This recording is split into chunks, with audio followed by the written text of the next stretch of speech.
Ayer nosotros hubo algunas cositas que pasamos porque realmente ya son conceptos que habíamos revisado de manera extensiva en Inmuno.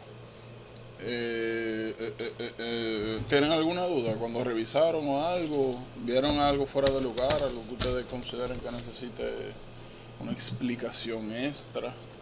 Una pregunta, yo le enseñé mi reloj. Bueno, mi reloj no, mi despertador. Señores, yo les recomiendo esta vaina. Miren. Manda foto, manda foto. No, pero ustedes. Vamos a ver. Esta vaina es El esta demonio. vaina es una grasa. Y tú tienes que pararte y apagarlo. Yo lo pongo lejos. Mira, con esto no hay fallo. Dios mío. Demasiado chulo. Mira, ya yo no tengo problema ya levantándome temprano. Yo voy a tener que comprarme uno de esos, sí, manda foto. Porque yo dije que tengo una Alexa. Y esa Alexa le pongo, que despiértame con una, despiértame, me pongo una musiquita suave ahí, que mira, que yo lo que Mira. me quedo dormido, man. No, con esto no hay. Con este asunto no hay fallo. Me recuerda que tengo el celular por ahí tirado.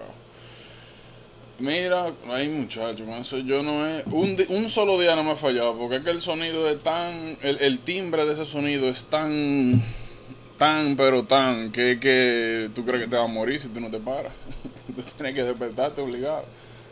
O sea... Y mira que yo puedo decir que tengo... Que yo no tengo problema con levantarme temprano. Yo siempre he sido como de esta gente que si saben que tienen que hacer algo, como que se levantan antes. Pero también me he caracterizado por ser de esta gente de sueño profundo que tú entras, robas y él está tranquilo ahí. Entonces, con eso yo me curo en salud. Y mira, ha sido un éxito. O sea, una cosa que yo dije, wow. Y no es caro, no, fueron como $12 que me costó. Quizás sí les podría recomendar que compren uno más caro porque hubo un día, hubo un día que me traicionó, que se quedó parado y yo pensaba que era la batería y la cambié, pero no, y después comenzó a correr solo. Pero al costar como $10, dije, está bien, o sea, ¿qué más yo puedo esperar? Pero voy a ver si consigo otro un poquito más sofisticado de ese tipo, porque mira, la alarma del celular me sabe a nada a mí.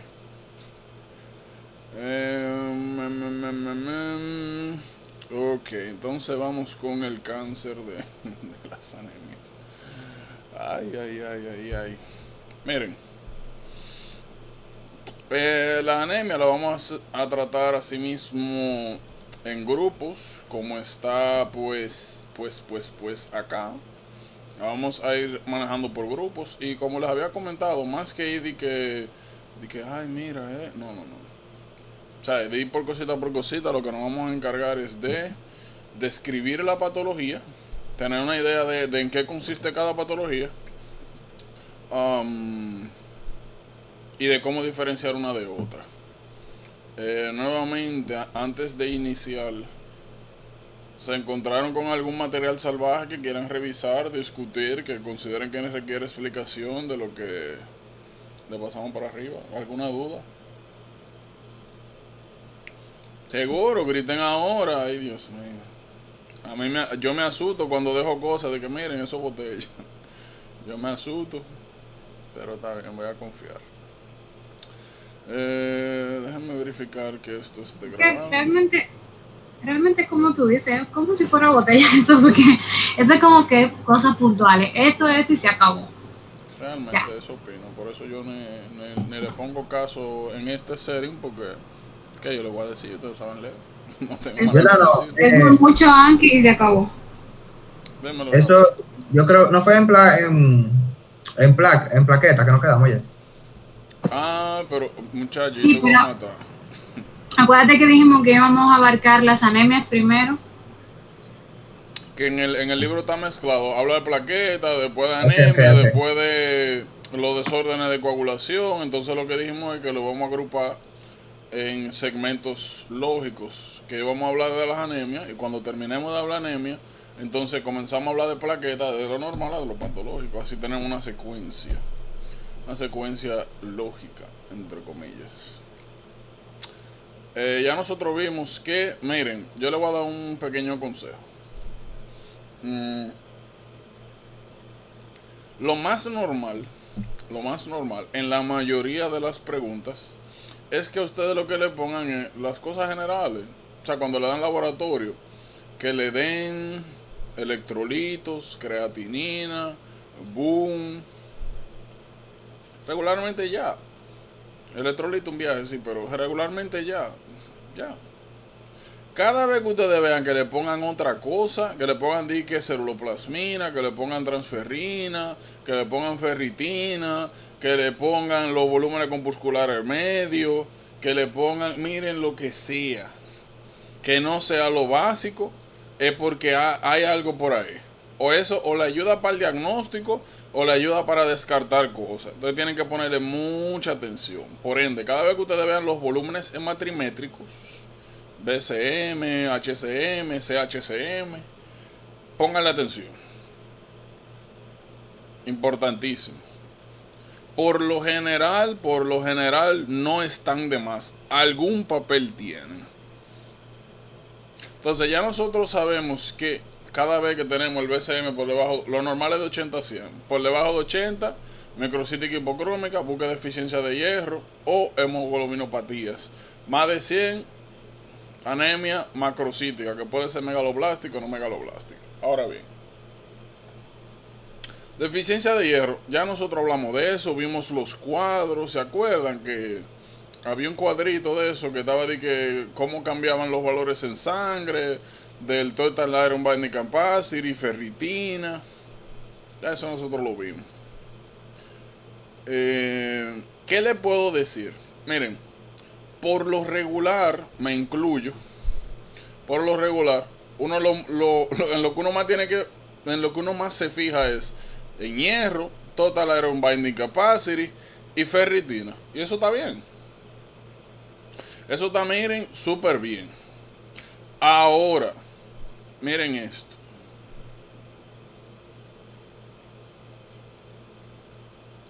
Sobre todo RW. Miren, RDW es una medida como de la circunferencia de las células, en pocas palabras. RDW yo nunca le puse atención, pero es importantísimo saber que en la deficiencia de hierro este está aumentado. ¿Por qué? Porque un poquito más adelante vamos a ver otras patologías que se presentan igualito como si fueran deficiencia de hierro, pero el RDW está abajo. Igualita. El hierro para abajo, total iron binding capacity para arriba, ferritina para abajo. Igualita. Pero el RW está para abajo. Así que este asuntito de acá, que a veces medio olvidado, es importante. Esto ya lo hablamos ayer, ¿verdad? Que fue el Reticulocyte Index. Fíjense también que cuando hay deficiencia de hierro, regularmente, oigan bien, regularmente la cantidad de reticulocitos tiende a estar baja. Y es por algo lógico. Si tú no tienes hierro, no puedes sintetizar hemoglobina. Si no puedes sintetizar hemoglobina, ¿qué reticulocito tú vas a mandar por fuera? O sea, ¿cómo tú vas a madurar de manera efectiva al eritrocito?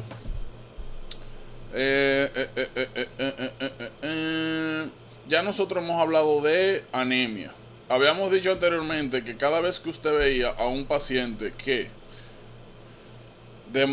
con un onset mild, suave, intermitente, pasivo, subacute, desarrollaba disnea, palidez, pálor, notaba que su performance en general disminuía. Habíamos hablado que la palidez podía ser en general cara, pero que era más sugestivo de anemia ferropénica cuando se presentaba asociado a mucosa, especialmente la conjuntival y las mismas encías. Si ustedes ven que le describen de que una conjuntiva blanca en vez de roja, o una encía blanca o pálida, piensen en deficiencia de hierro. A ver si me acuerdo cómo se llama esto. Koiloniki. Sí. Miren, koilonikia. Esta es otra cosa. A veces lo único que le dan es esto. O una imagen o le describen de que el paciente llega con disnea y que en el examen físico se ve que las uñas están deformadas con una curvatura hacia arriba. Deficiencia de hierro. Ya. No tienen que buscar nada. ¿Cuál es el problema cuando uno sospecha deficiencia de hierro? Que hay que comenzar a buscar las causas. Hay que comenzar a buscar las causas. Las causas divídanlas en 3 grandes grupos. Y ojo, miren, aquí en la presentación yo ni le mencioné pica porque ya hemos hablado de pica. ¿Se acuerdan de pica? Que habíamos dicho, cada vez que usted ve sobre todo una mujer embarazada o un niño que tiene el urge, la necesidad, el craving de comer cosas, que se antojan de comer cosas que normalmente no tienen valor nutricional y tienden a ser a veces como deseos raros de que come hielo, come tierra, piedra, chupa piedra, cosas así. Cada vez que ustedes vean eso, pica. Buscan su deficiencia de hierro. Un poquito más adelante vamos a hablar de una manifestación neurológica que se llama... ¿cómo era que se llamaba? Se llama Restless... ¿Dónde se aparece algo aquí? Ok. Hermoso teclado. Restless Leg Syndrome. Miren, Restless Leg Syndrome, por si acaso, que es una pregunta clásica del Step 1 relacionada a deficiencia de hierro. Restless Leg Syndrome es un trastorno neurológico que da por un sinnúmero de cosas. Se asocia a muchísimos asuntos, pero una de las asociaciones más comunes es deficiencia de hierro. Restless Leg Syndrome es una persona que cuando se va a acostar en la noche siente la necesidad, le molestan los pies. Siente la necesidad de mover los pies, lo siente incómodo, tiene que pararse de la cama. Y eso con el tiempo, ustedes saben, le da como problema para dormir, insomnio, toda esa chuchería. Una vaina súper random, pero regularmente está asociado a deficiencia de hierro. Cada vez que ustedes vean a una gente con eso, chequear ferritina, total iron binding capacity, niveles de hierro, RDW, nada más por si acaso. Regularmente el Restless Leg Syndrome, cuando es por deficiencia de hierro, usted repone hierro y todo vuelve a la normalidad. Por si acaso, que es como una presentación media salvaje, deficiencia de hierro. Pero eso, miren, le encanta a esta gente. Step 1, esa vaina es... Entonces fíjense lo que estamos haciendo, como siempre, asociando cosas. No se preocupen que en neuro vamos a ver un poquito más de las características y de otras causas de Restless Leg Syndrome. Entonces las causas las vamos a dividir en 3 grandes grupos.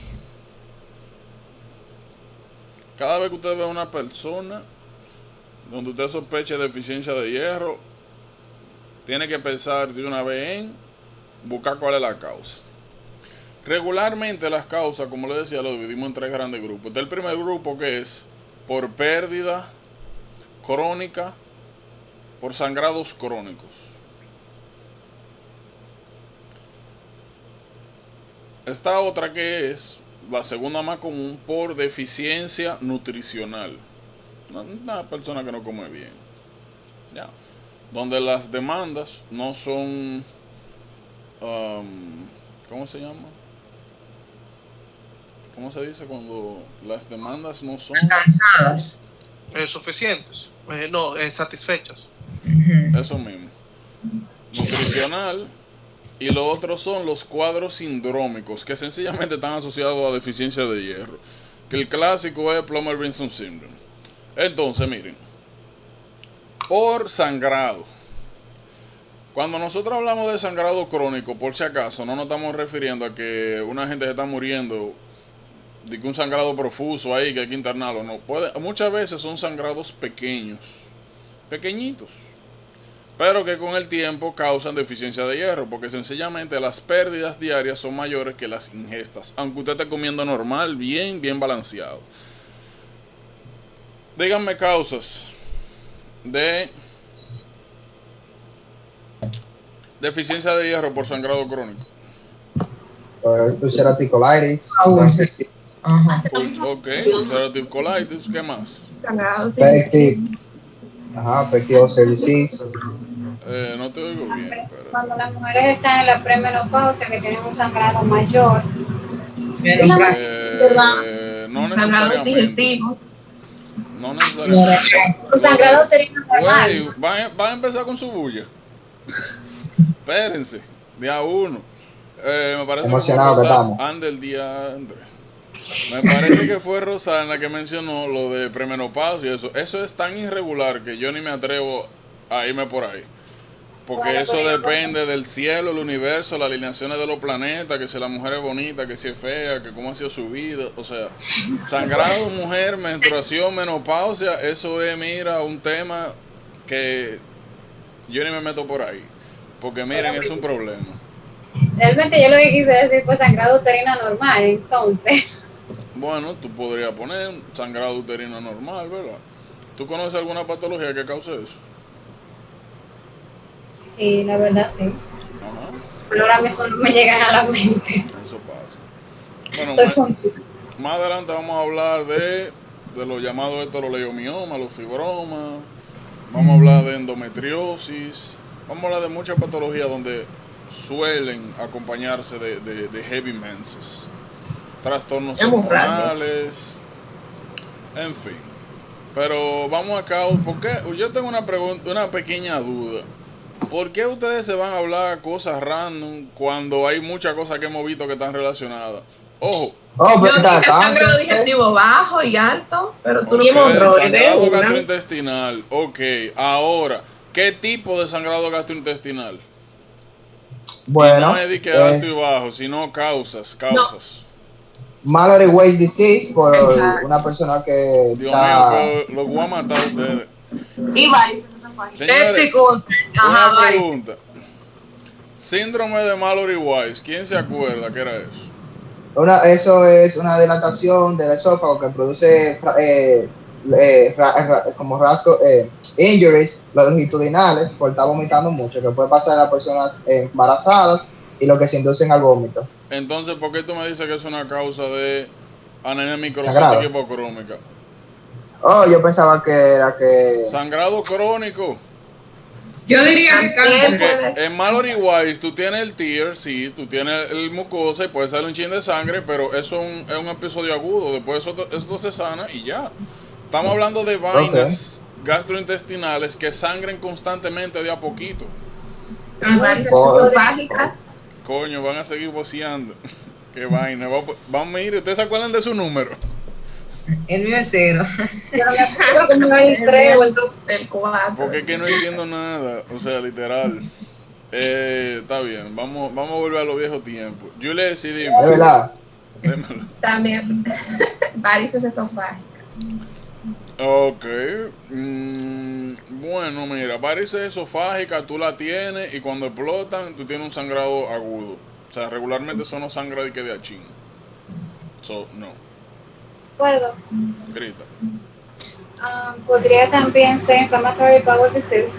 Mencionamos una. Ulcerative colitis. Ok. Pensé por un momento que te referías a no inflamatorio, sino irritable. Y bueno, no. Ulcerative colitis, ustedes podrían ahí poner Crohn, pero hay que aclarar algo. En ulcerative colitis, sí nosotros tendemos a tener pequeños sangrados. O sea, no es raro que las heces salgan con sangre. Podemos decir, ok, sí. Ahora, si hablamos de Crohn o si hablamos con, ¿cómo se llama la otra? Celiac disease, ¿cómo sería? ¿En qué categoría entraría Crohn y Celiac disease como causa de anemia microcítica hipocrómica? Deficiencia nutricional, porque ahí el problema es la afectación de la mucosa que no se absorbe de manera adecuada el hierro. Entonces, ulcerative colitis sí da sangrado, entonces sí va aquí. Recuérdense que lo que estoy preguntando es causas de anemia microcítica hipocrómica, de patologías que hemos visto que causan sangrado crónico. Por ejemplo, ahorita mencionaron úlceras gastrointestinales, Una gente que tenga una úlcera, ya sea por Solingen-Ellison, por gastrinoma, por Helicobacter pylori, sangran. O sencillamente una gastritis inducida por NSH. Que pueden tener episodios agudos, pero no es raro que esas úlceras sangren de manera constante y poquito. Y eso. Cáncer de colon. Habíamos dicho que cada vez que ustedes ven una persona adulta, mayor, 60, 65 años, incluso 50, 55, y tiene anemia micocítica hipocrómica, su endoscopía de una vez. Bueno, primero usted sangre oculta en ese, ¿verdad? Endoscopía. En tal caso, busque a ver si hay un cáncer por ahí. Porque habíamos hablado que los cánceres del lado derecho de colon tendían a sangrar mucho de a poquito. ¿Qué otras causas? Pérdida de sangre crónica. Hemorroides. ¿Cómo?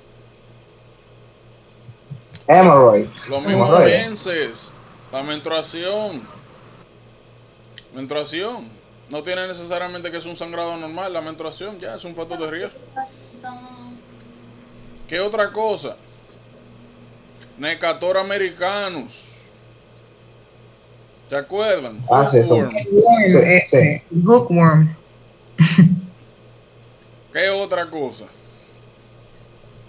¿Qué otras patologías de las que hemos Y un visto? prolapso rectal. Samoeva, Los prolapsos Entamoeba rectales esquelética. no necesariamente tienen que sangrar. El prolapso es que se te salga un pedazo de nalga por ahí. Un pedazo recto. en Samoeva histolítica, yo dale. Entamoeba histolítica es de curso agudo. Estamos hablando de que tú tienes que durar meses, años sangrando bueno, más. Un trauma. Citomegalovirus. Dios mío, Un pero lo voy a accidente. matar a ustedes. Pero es que en un trauma tú tienes una pérdida de sangre aguda. Y habíamos clasificado Ah, ese tipo crónica. de anemia como normocítica, normocrómica. Porque es que tú pierdes mucha sangre. Aquí lo que estamos es perdiendo hierro. El embarazo también. Bueno, tú puedes poner, bueno, ese ya es nutricional, no por pérdida de sangre crónica. Y yo te preguntan, miren ustedes, es más, miren los guayos, si ustedes se van a quemar en el examen, ¿ustedes saben por qué? Por no poner atención a la pregunta. Porque, se lo digo, porque está pasando mucho, que estamos hablando de algo, yo digo, o revisamos una pregunta, y ustedes como que se pierden en el universo. Estoy preguntando causas de anemia por deficiencia de hierro causadas por sangrados crónicos. Mallory Wise, eso no es crónico. Ustedes están como buscando en el caco todo lo que tenga que ver con sangre y tirándolo. Se van a quemar durísimo. Si ustedes le den una pregunta o le hacen una pregunta y usted comienza a tirar todo lo que usted cree que se le parece, no va a llegar a ningún lado. Por eso fue que esta tarde, cuando Vitini subió la imagen de la pregunta que le salió, yo le dije, a ustedes les van a salir vainas que ustedes nunca van a ver ni van a ver visto, pero no tienen que ser difíciles. Es un asunto de lógica, leer bien y pensar. Por eso fue que yo le dije, ahora mismo, cuando ustedes se sienten a hacer preguntas, si ustedes tienen que durar 3 horas en una sola pregunta, leyéndola y analizándola, hágalo. Olvídese del tiempo, que usted no, ahora mismo usted no puede exigirse tiempo. Dice que no, que yo tengo que hacer 40 preguntas en 40 minutos. No olvídese de esa vaina. Eso es lo último que usted aprende a hacer. Ahora mismo, su beneficio es agarrar una pregunta y durar 2 horas analizándola y responderla con criterio. Se lo digo nuevamente porque eso lo he estado viendo últimamente. Y no es una gente, son toditos. Es hasta Carlin que no está hablando. Y Sophie también. Y es un problema común, pero tienen que ponerle atención. Cada vez que nosotros entremos a debatir algo o a clasificar algo, usen el caco, señores. Y yo sé que es tedioso, es difícil. Créanme que yo lo sé. Pero como les he dicho, esto es un examen de análisis. No piensen en sangre y a decir todo lo que tenga sangre. La pregunta es causas de sangrados crónicos que te pueden llevar a una deficiencia de hierro, de cosas que hayamos visto. Fíjense, ulcerative colitis, ok, sí. Úlceras gastrointestinales, sí, tienden a tener poquito sangrado. Menstruación. Necator americanos. Bien. Y es como le dije, cada vez que usted vaya a tirar una respuesta, piense qué es lo que usted está diciendo. O por ejemplo, mira, inflammatory bowel disease se divide en dos grupos, en ulcerative colitis y en Crohn's disease. Ulcerative colitis se va porque una de las características de las heces, que incluso nos permite diferenciarla de Crohn's disease, es que las heces salen con sangre. Ahora, en Crohn's disease habíamos dicho que la deficiencia secundaria era por disruption de la mucosa o por las intervenciones quirúrgicas, cuando tienen que quitarle un segmento gastrointestinal. Habíamos dicho en celiac disease que se desarrollaban deficiencias secundarias de hierro y otros nutrimentos porque la mucosa se volvía atrófica, perdía capacidad de absorción. Entonces, nada de esto tiene que ver con pérdida de sangre, tiene que ver con la segunda clasificación, que es con deficiencia nutricional. Y ahí usted va a poner cuando usted deja de comer o cuando tiene problemas absortivos, que es que todo está bien, no es que usted está sangrando, sino que no está llegando la cantidad, no se está absorbiendo el hierro, sea por la causa que sea. Entonces, cuando ustedes vean, o yo pregunto una pregunta, valga la redundancia, o ustedes estén haciendo preguntas en sus bancos, lean la pregunta bien, identifique qué es lo que le están preguntando. Si no, por más que usted se sepa la pregunta, la va a poner mala. Tienen que aprender a identificar qué le preguntan. Si ustedes quieren, cada vez que yo hago una pregunta, lo primero que usted se tiene que preguntar es: yo sé lo que me están preguntando. No sabes, pregunta, mira, ¿cómo así? Usted tiene que estar seguro de qué es lo que se está evaluando. Si usted no está seguro de eso, es no imposible, pero muy difícil que usted responda bien, porque es que si tú no puedes identificar qué es lo que te están preguntando, ¿cómo vas a elaborar una respuesta?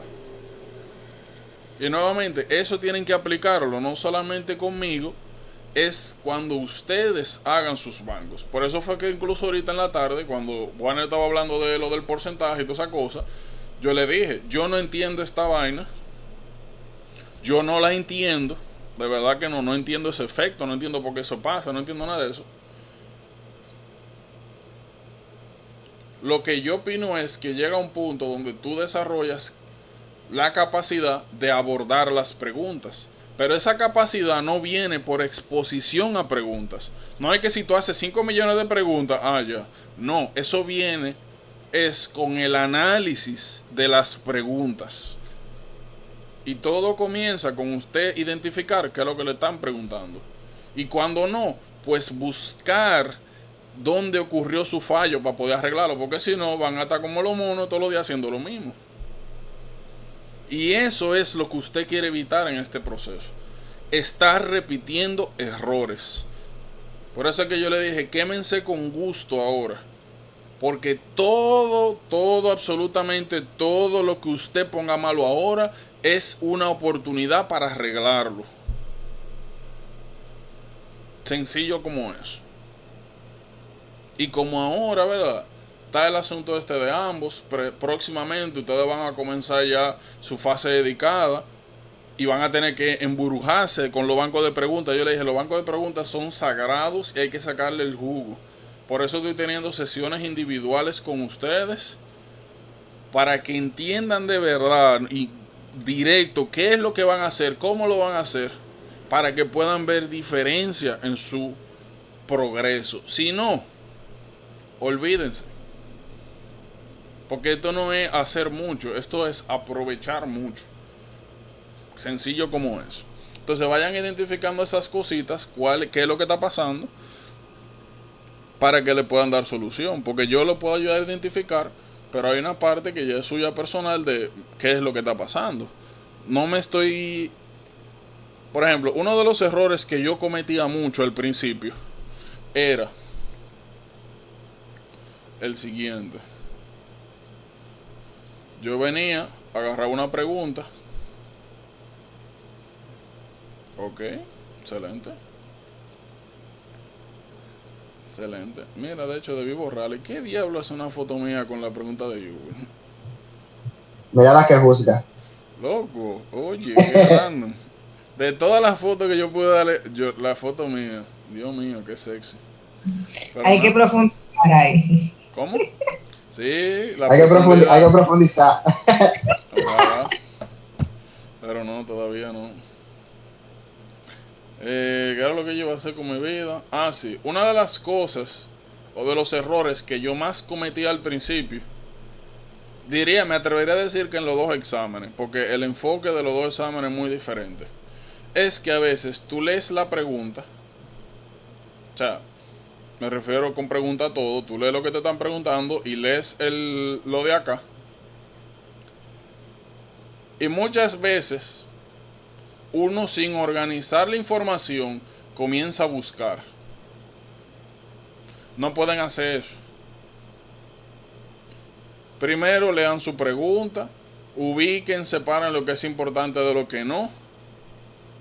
Asegúrese de saber, por ejemplo, mira aquí, which of the following is the most likely cause of these findings. Entonces, ¿qué significa? Que para yo responder esta pregunta, yo tengo que ubicar primero, determinar cuáles son esos findings que me están preguntando. Yo no sé, y aquí no está en rojo nada. O sea, yo tengo que primero saber cuáles son los findings. Segundo, tengo que averiguar cuál es la causa de esos findings. Ahora, ya yo sé que antes de yo comenzar a leer, lo más importante es que yo me entere e identifique cuáles son esos supuestos findings. Y ya cuando yo los identifique, buscarle causa. Y ya yo sé que en las respuestas yo lo que voy a tener es causas, explicaciones, etiologías. Y antes de yo comenzar a leer, ya yo tengo una idea concreta. Ya yo sé para dónde voy y qué voy a buscar. Entonces, al principio a mí me pasaba mucho, yo me di cuenta que yo leía la pregunta, no organizaba la información y me ponía a buscar respuestas. Sencillo como eso. Y a veces son cosas que parecen lógicas, tontas, pero generalmente por ahí es que uno se embroma. Entonces tienen que ponerle mucha atención a eso. Mira, tengo que revisar esa carpeta, a ver toda la porquería que hay ahí que no tienen que estar. Parece que hubo un fallo. Pero en fin. Entonces, aquí sindrómico podemos poner también otras causas. O hemoglobinopatías.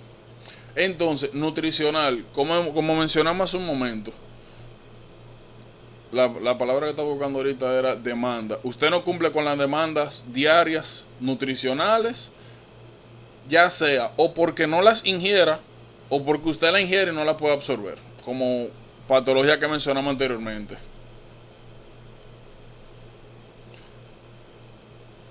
Ustedes recuerdan, bueno, causa nutricional, ya nosotros mencionamos disminución de ingesta.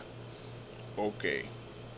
¿Quiénes están en especial riesgo por deficiencia de hierro nutricional? Los niños, los recién nacidos, porque la leche materna es pobre en hierro, sobre todo si esos recién nacidos son prematuros o bajo peso.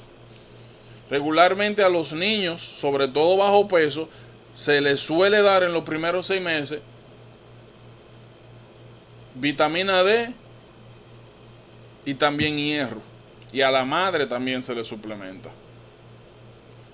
Otra cosa, crecimiento. Un niño en desarrollo que sea uno de estos picky eater, que lo que le guste es comer macarrones con queso todos los días y con flé. Aunque el con flé que está fortificado, pero ustedes entienden. Otras cosas que tienen que considerar en lo nutricional. Hay personas que tienen demanda más elevada que hierro de otros. Por ejemplo. Los veganos también. ¿Cómo? Los veganos y vegetarianos también. Están en riesgo por naturalmente su tipo de dieta.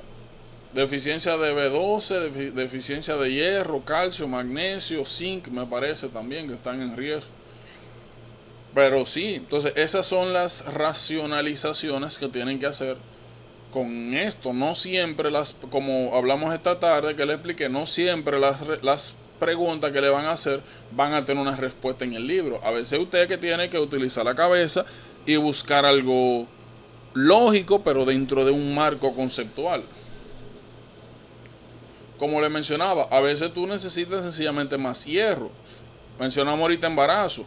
Algunas anomalías estructurales hemolíticas. Las personas que tienen sickle cell disease, las personas que tienen esferosis hereditaria, macrobalocitosis hereditaria, donde regularmente tienen periodos hemolíticos, o alguien, por ejemplo, que tenga glucose phosphate dehydrogenase deficiency, constantemente esté teniendo periodos hemolíticos, son pacientes que ya usted sabe que necesitan una suplementación de hierro, de B9 y B12. ¿Por qué? Porque constantemente esa médula está mandando eritrocitos para afuera por el problema de base. Entonces, esos son por disminución de ingesta. O como mencioné hace un momento, el último grupo, por aumento de la demanda. Y esta clasificación usted no la va a encontrar tampoco en el libro, no está ahí. Esta es una vaina que yo me estoy inventando ahora. Pero es, como yo le he dicho, organizando la información. Cuando usted lo organiza, puede hacer ciencia, puede buscar. Otra nutricional, deficiencia, no de ingesta, sino de absorción. Ya mencionamos. Crohn, algo llamado Short Bowel Syndrome, que está relacionado a Crohn, como habíamos dicho, cuando una gente le lleva en un lado del intestino, ya sea por trauma, Crohn, o estas famosas cirugías, algunas cirugías de perder peso. Todo lo que tenga afectación a nivel del duodeno también puede producir lo que sea, hasta un tigre que se de que se desgrane, ¿cómo se llama esto? Con una bicicleta y tenga ahí y desarrolle un hematoma duodenal y tengan que quitarle un pedazo. La idea es esa, de que tú tienes o te falta intestino o hay un problema con la mucosa, como mencionamos, celiac disease, Crohn. Otra causa que a ustedes se les ocurra donde hay problemas con la absorción del hierro. ¿Puedo decir una? ¿Cómo? Creo que cáncer de colon. Esto es por disminución de absorción de hierro. En cáncer de colon lo que tenemos es sangrado. Y acuérdate que el hierro se absorbe en el intestino delgado, no en el colon. Ya. Parasitosis, exacto, una parasitosis. Tú puedes poner, bueno, mira, Yardia me embromó el epitelio intestinal. Ok, ¿qué más? Rotavirus. Si es si el daño fue extenso. Ok. ¿Qué más? Díganme causas gástricas que prevengan la absorción del hierro.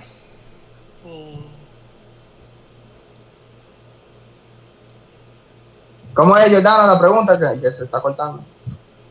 Causas gástricas que lleven a una deficiencia de hierro por absorción. Dijimos gastrectomía ya. Ok, entonces yo te pregunto, ¿por qué una gastrectomía te lleva a deficiencia de hierro? Si el hierro se absorbe en el duodeno. Pregunto, no hay de guay, sino pregunto por qué. Bueno, porque, por ejemplo, cuando te hacen una manga, una manga en no se lleva el duodeno. No sé realmente, pero tenía entendido como que sí había pérdida de hierro y de absorción de hierro y eso. Bueno. Yo creo que cualquier patología que te afecte la mucosa gastrointestinal y que tú no puedas no puedas digerir los alimentos, eso va a pasar de largo y tú vas a tener una disminución de absorción de hierro. Vamos a imaginarnos que tú tienes una gastritis atrófica o pernicious anemia, o imagínate que tú no tienes la capacidad de secretar nada, solamente si acaso ácido clorhídrico y ya, y tú das hierro digerido, altamente hidrolizado, Hierro en su mínima expresión y como quiera no se absorbe. Entonces, ¿cuál es el problema? O sea, no tiene que ver con digestión. Señores, cuando nosotros hablamos de vía hipoma, dijimos que... ¿Alguien se acuerda cuáles eran las características de vía hipoma? Características clínicas. O sea, ¿qué es lo que ocasiona un vía hipoma? ¿Cómo lo identificamos? Hipocalemia, diarrea tipo cólera,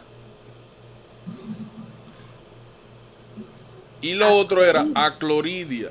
Y cuando mencionamos acloridia, habíamos dicho que acloridia es la incapacidad del estómago de secretar ácido clorhídrico. ¿Qué sucede? Ese pH bajo se necesita para convertir el hierro de esta forma a esta forma. Ajá. Y así, de esta manera, preferencialmente, que se absorbe el hierro.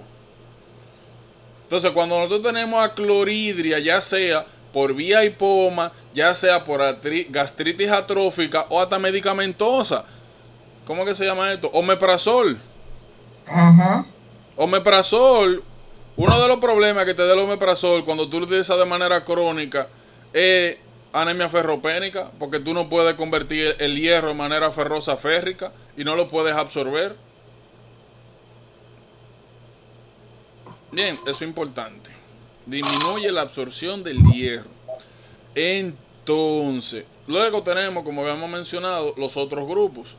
El síndrome de Plummer-Vinson, que si no mal recuerdo, ya habíamos hablado de eso, ¿verdad? Cuando hablamos de esófago, que le busqué las imágenes, la esofagografía. Míralo ahí. La esofagografía, que habíamos visto los esophageal webs. Creo que también le busqué la endoscopía. Mírenlo ahí, donde se ven los webs esofágicos, que habíamos dicho que era interesante de esta patología, que regularmente cuando tú comenzabas a dar hierros, desaparecían los esophageal webs. O sea, el tratamiento de Plummer-Vinson técnicamente da hierro. Habíamos hablado de eso. De lo que no hemos hablado mucho son de algunas hemoglobinopatías. Dentro de ese grupo está talasemia alfa y beta, que es importante que sepan de las talasemias. Eso entra dentro de los síndromes también. Dentro de las hemoglobinopatías o cuadros sindrómicos. Ok. Porque yo te iba a decir sideroblástica, porque no se puede producir la... ¿Cómo la fue?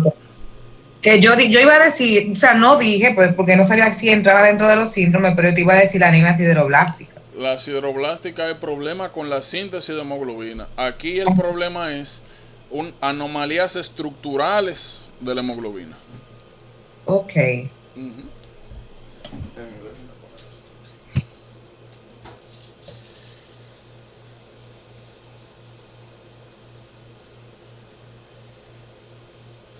Pues sí, entonces.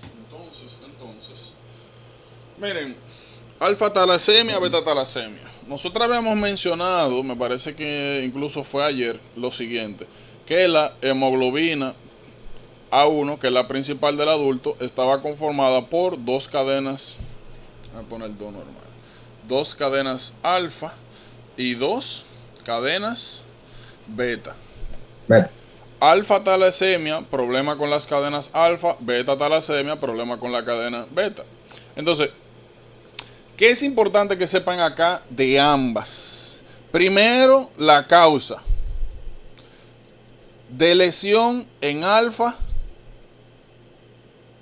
y mutaciones puntuales en los sitios de splicing. También puede suceder en los promoter sites. ¿Alguien recuerda qué es esto de splice sites y promoter? Los splice, esos son los que van a cortar los... ¿Cortar qué? ¿Verdad?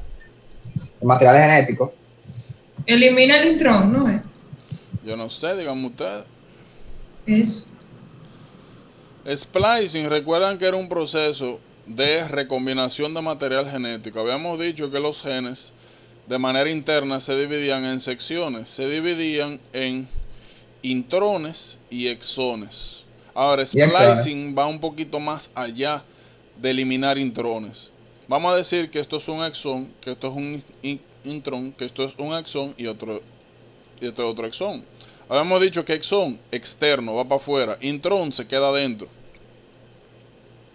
¿Qué sucede? Splicing son dos procesos. Uno es eliminar los intrones y dejar a los exones. Vamos a llamar a este exón A, exón B y exón C.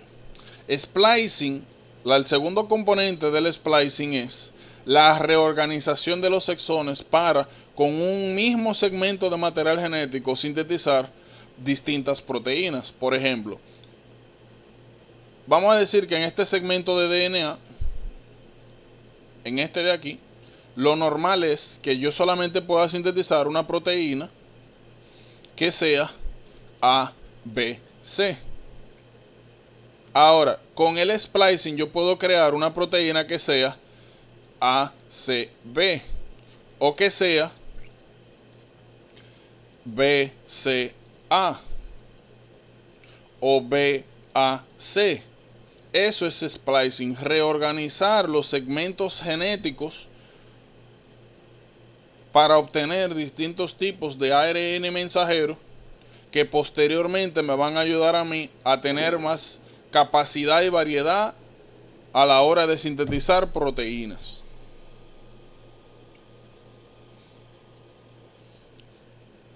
Promoter. ¿Alguien se acuerda lo que es un promoter? Bueno, de hecho yo puse también más imagen. Los promoters son secciones de DNA que se encuentran delante de algunos genes. Y como su nombre dice, los promotores son secciones que promueven, que facilitan la utilización de ese material genético. Entonces, ¿por qué es importante eso? Miren, en alfa-talasemia lo que tenemos es de lesión.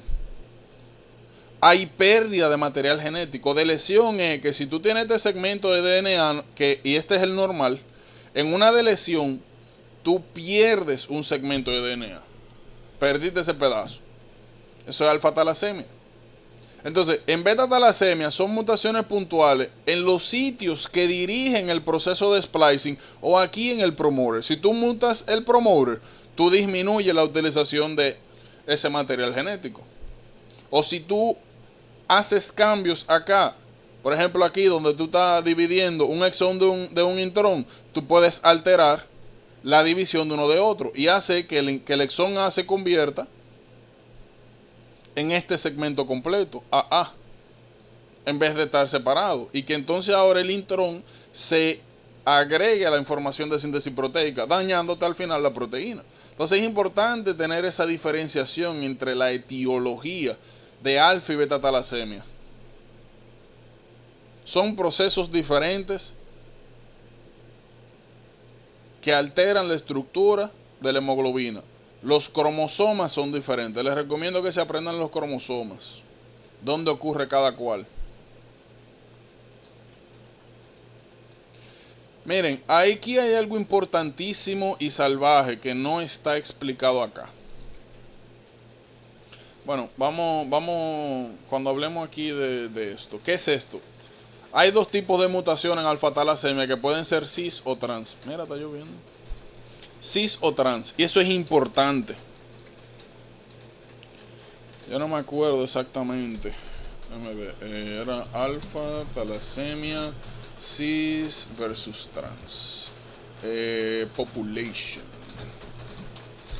Eso es importante.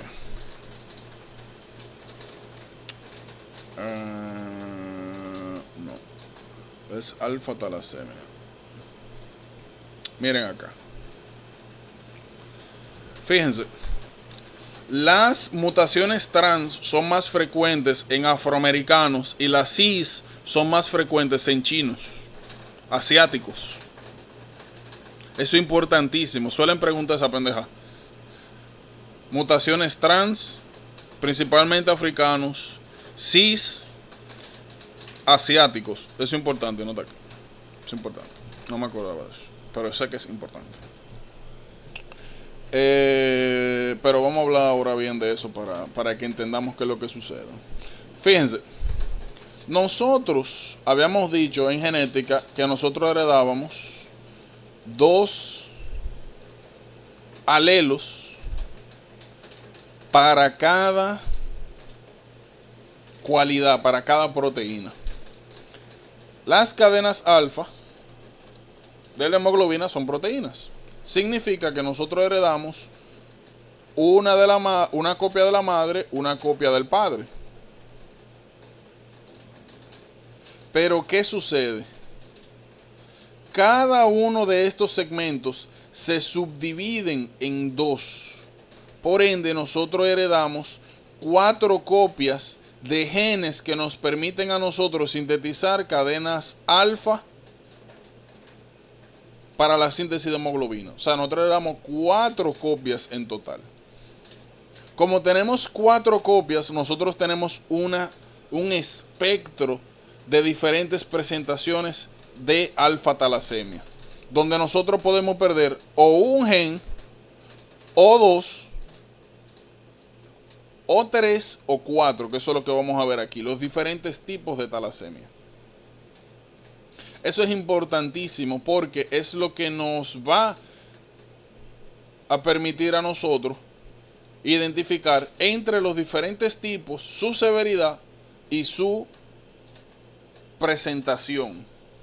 Fíjense por ejemplo aquí. En alfa-talasemia mínima, nosotros normalmente deberíamos tener 4 genes. ¿Qué sucede? Cuando tú pierdes uno solo, eso se llama alfa-talasemia mínima y no pasa nada. A menos que tú hagas un genetic testing, tú nunca vas a saber, esa persona se va a morir, no vas a saber que tenía eso. Regularmente, como se dan cuenta, es cuando 2 personas que tienen alfa-talasemia mínima hacen su lío y sale un muchacho ahí con un problema de esto. Importante. Fíjese, mínima, menor. En la menor, como ustedes ven acá, en vez de perder un gen, nosotros perdemos 2. El problemita que hay acá, como le mencioné hace un momento, es que son 4, 2 y 2 en cada par de genes. Entonces, ¿qué sucede? Estas se subclasifican, alfa-talasemia menor se subclasifica en trans y cis, dependiendo de cómo sea la distribución de la pérdida de genes. Por ejemplo, si tú pierdes estos 2 genes de aquí y te quedas con estos 2 genes bien, eso es alfa-talasemia menor cis, que es, como mencionamos, más frecuente en asiáticos. Es importante eso. Ahora, cuando tú pierdes uno de aquí y otro de acá, entonces te queda uno funcional de aquí y uno funcional de acá. Eso es alfa-talasemia menor trans, más frecuentemente asociado a afroamericanos, africanos, personas que viven en el Mediterráneo. Eso es importante. África, trans, África, cis, asiáticos. ¿Qué sucede con alfa-talasemia menor? Que regularmente aquí, a diferencia de la mínima, sí comienzan a aparecer hallazgos. Y el hallazgo que regularmente aparece es una persona que llega a consulta con síntomas de anemia. Cuando usted revisa los valores matrimétricos, sale el BCM bajo, menos de 80, e hipocromía. Sale hipocromia, RBC, o salen hipocrómicos. Esto es un RBC normal. Hipocrómico es eso: hipo, bajo, cromia, color, poco color. O te salen target RBCs en sangre. Te salen target RBC. Tú, tengo que seguir investigando. Mira, target sign.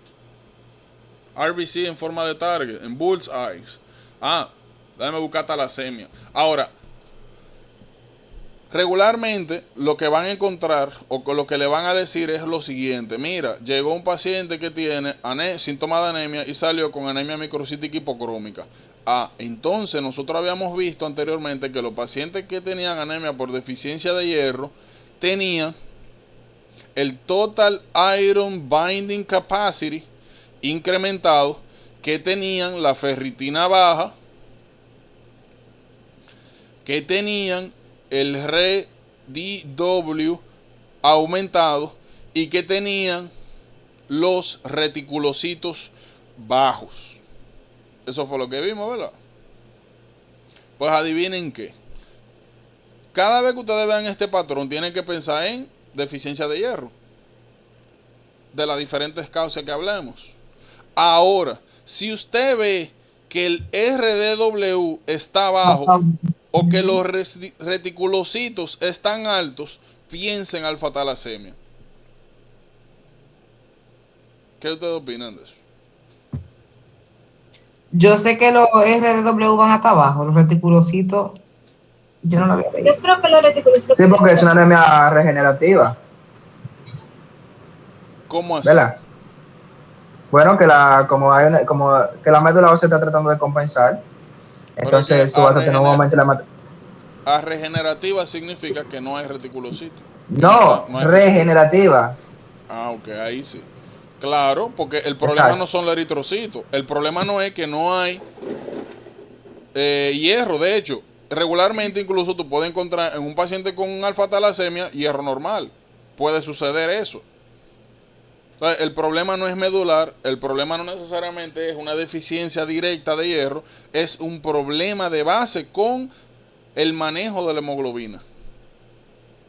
Entonces, cada vez que ustedes vean un paciente con anemia microcítica hipocrómica que tenga los reticulocitos altos o el RW bajo, eso no es deficiencia de hierro, busque su talasemia.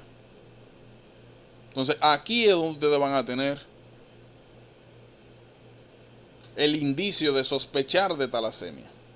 Anemia microcítica hipocrómica, pero con estos dos valores que no se corresponden a la deficiencia de hierro,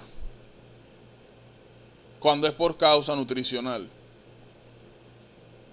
Aparte de eso, no se sorprendan si le ponen por ahí que es africano o afroamericano o que es asiático. Y no se sorprendan si le preguntan cuál es la mutación más común relacionada con esta, cis trans. No se sorprendan. Entonces, ¿estamos claros aquí? Sí. Eso que ustedes están viendo ahí de que RBC count se correlaciona con el aumento también de reticulocitos. O sea, estamos hablando de un paciente que tiene anemia y en vez de tener los reticulocitos de que 2, 3 millones, 4 millones, tiene 6 millones, 7 millones, tiene más de lo normal, que se correlaciona nuevamente con la cantidad también de reticulocitos. Entonces, fíjense, seguimos avanzando. Aquí perdimos 1, aquí perdimos 2 y aquí perdimos 3. Fíjense, aquí hay algo interesante. Como se pierden muchas cadenas alfa, lo que comienza a suceder es que como las cadenas beta no tienen ningún problema, se siguen sintetizando de manera normal. Pero como hay una deficiencia severa de alfa, no hay con qué aparear las cadenas beta. Entonces se comienzan a juntar cadenas beta formando tetrámeros de cadenas de hemoglobina beta. A eso se le llama hemoglobinopatía H. Fíjense el cambio de nombre.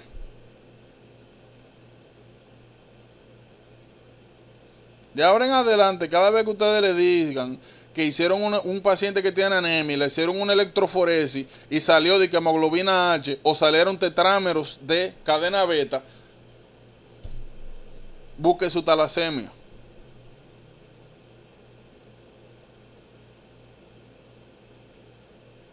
Fíjense acá, si nosotros perdemos todos los genes para sintetizar la cadena alfa, lo que desarrollamos es enfermedad de Bartz.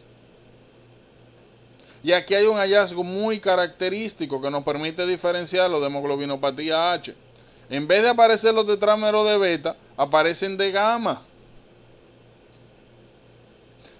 Lo interesante y lo más sencillito que ustedes van a ver aquí es que estos ni siquiera se desarrollan.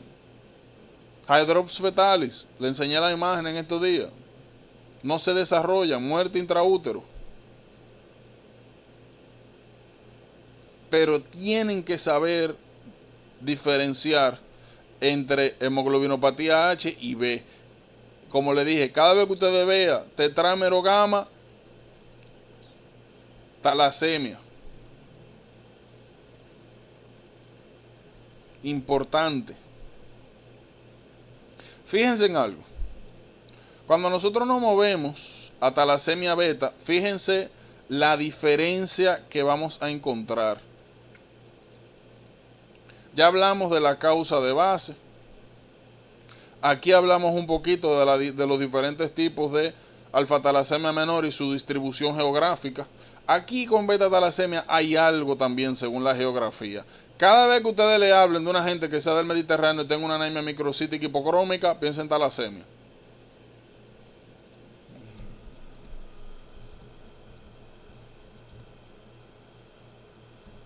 De Italia, Grecia. Eso no. Aquí hay algo importante. Muchas veces, y esto lo vamos a ver con otros temas, a ustedes no le van a decir que el tigre es greco-romano, que es francés, no. Le van a decir, no le van a decir que viene del Mediterráneo. Le van a decir uno de estos países, mira que viene un tigre que se mudó hace 10 años de Turquía, de España. Por ende, no es que tienen que aprenderse la geografía de esta área, pero por lo menos tener una idea de cuáles países se encuentran en el área mediterránea. Porque muchas veces, como le dije, lo que le dicen es de dónde viene. No le dicen de que mira, el tigre es mediterráneo y tiene anemia. Viene de por allá. A veces nuevamente lo que le hablan es de los países. Cada vez que ustedes vean una gente de por esos lados, con una anemia microcítica hipocrómica, que sea normal, como es normal, no tienen ninguna patología gastrointestinal de base, piensen en su beta-talasemia. ¿Qué tiene que saber? Aquí la clasificación es más sencillita. ¿Es menor o es mayor? Ya. Sencillo como eso. Y naturalmente, lo que va a determinar cuál es el genotipo. Si es heterocigoto, menos severa, menor. Homocigoto para la mutación, mayor. Sencillo como eso. Miren esto aquí que se lo mencioné en estos días. Cada vez que ustedes vean más de 3% de hemoglobina 2, piensen en beta-talasemia, ya sea mayor o menor. ¿Cómo usted distingue? O sea, vamos a suponer que le ponen un caso y solamente le dicen, mira, la hemoglobina 2 está alta. ¿Cómo usted puede sospechar si es beta-talasemia menor y mayor? Sencillo, busque sintomatología. ¿Tiene síntomas? Mayor. ¿No tiene síntomas? Menor, porque regularmente esta pasa desapercibida. Regularmente.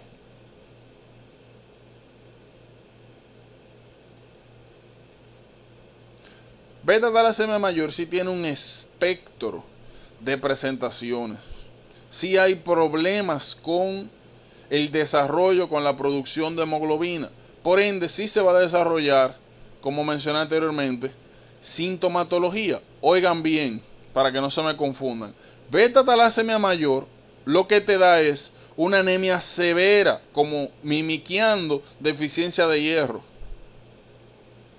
Ahora, escuchen bien. Se lo voy a poner en rojito.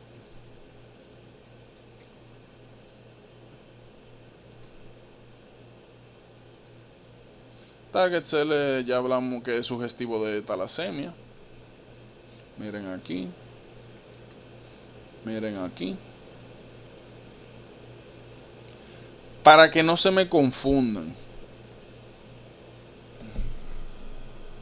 Se llama Kutzcrew X-ray. Eso en el skull que se ve. Una hematopoiesis cerebral. Skull hematopoiesis. Se ve mejor. No se ve tan. Mira ese a nivel de hueso frontal que tiene la R. Se ve bien. Espérate, se ve interesante. Se ve bien interesante. Miren, esto no es el screw cut, pero es cuando ustedes vean que, en el deploy, en cráneo, se desarrolle este patrón de que Hairi, tienen que pensar en hematopoiesis extramedular. Miren qué es lo que sucede. ¿Dónde está esto? Se supone que aquí debería haber, bueno, creo que, a ver si aparece. Creo que Skull X-Ray. Bueno. Miren qué sucede. Este se ve un poquito mejor. Miren acá, este está exagerado. Pero miren, cada vez que ustedes vean esto en Skull, tienen que pensar que hay un problema con la producción medular en general. Oigan bien, esto a lo cual yo le hice highlight para que sepan, no es específico de beta-talasemia. En cualquier patología donde usted tenga un problema medular referente a la producción de elementos del bone marrow, sobre todo que haya problemas con la producción de eritrocitos, se van a desarrollar estas presentaciones. Y regularmente es secundario a un exceso de eritropoyetina secretado a nivel renal. Estas son adaptaciones, sobre todo del sistema óseo, para aumentar la hematopoiesis. Repito, estos hallazgos que tengo en rojo no son exclusivos de beta-talasemia. Por ejemplo, más adelante vamos a hablar de mielofibrosis. Más adelante vamos a hablar de otras patologías donde hay problemas, en anemia plástica, por ejemplo. Tú puedes encontrar el screw cut. De hecho, esto ustedes incluso lo pueden encontrar en otras anomalías estructurales de eritrocitos. ¿Ustedes saben qué? Ustedes pueden ver esto en esferocitosis hereditaria, puede aparecer. En cualquier patología donde usted tenga una anemia crónica, resemblen algún problema medular, donde por mucho tiempo no se produzcan de manera adecuada eritrocitos. Y como dije, son sencillamente adaptaciones óseas para aumentar la producción de eritrocitos, sobre todo. Aquí todo este skull se ha adaptado para comenzar a producir células hematopoyéticas. Son sugestivas de beta-talasemia, pero para que quede claro eso. Entonces, hace un momentito hablamos de cómo hacer una diferencia entre beta-talasemia menor y mayor. Mayor, sintomatología y aumento de hemoglobina 2. Beta-talasemia menor, aumento de hemoglobina 2 sin sintomatología regularmente. Ahora, otra cosa que nos permite diferenciarlos es que en beta-talasemia mayor también comienza a aparecer hemoglobina fetal como parte de los mecanismos de adaptación. Es importante eso. Cada vez que ustedes vean a un adulto diga con hemoglobina fetal, piense en beta-talasemia. Lo interesante de beta-talasemia, sobre todo la mayor, que como hemos visto es la severa, la que da sintomatología, está también, hay algo importante con la presentación. Regularmente, en las primeras semanas, primer mes, no se presenta ningún tipo de sintomatología, porque como habíamos hablado inicialmente, en las primeras semanas postparto, el neonato tiene mucha hemoglobina fetal. Habíamos dicho que la hemoglobina fetal estaba hecha de alfa y gamma. No hay beta por ahí. Por ende, hasta que no se hace la sustitución completa de este tipo de hemoglobina por la adulta, a uno que tiene alfa y beta no aparece ningún síntoma. Ya posterior a 6 meses, cuando desaparece totalmente la hemoglobina fetal, se deja de producir y demás, ahí entonces comienzan a verse las sintomatologías y los cambios. O sea, así más o menos, es una guía para usted diferenciar una de otra. Hay algo muy interesante que también es una pregunta clásica del Step 1, que es esta. Y es, ¿qué sucedería si tú tienes a alguien que... Vamos a ponerlo acá.